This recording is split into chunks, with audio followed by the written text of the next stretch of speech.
teach you that I've learned about growing tomato plants. One, when you have all these leaves like this, you gotta cut most of them because, let's see right here. You may see this leaf may be pretty green, but come on, let's come take a closer look. If you can see a little closer, there's a white spot. Those white spots are called powdery mildew. And what powdery mildew does is it makes white spots on the leaves, and the leaves turn yellow and wilter. There is, between the leaf and the stem, there is a little thing. This right here is called a sucker. This is like basically another stem, but smaller. But the reason we have to pick this off is because it's gonna take energy from the main stem. One time, when I was growing tomato plants, it was too hot for them and they were not making any produce.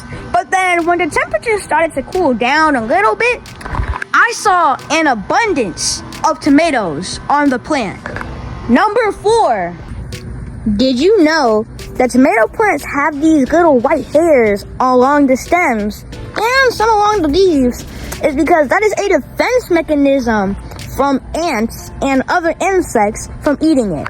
Number 5, when transplanting tomato plants, make sure to bury them deep.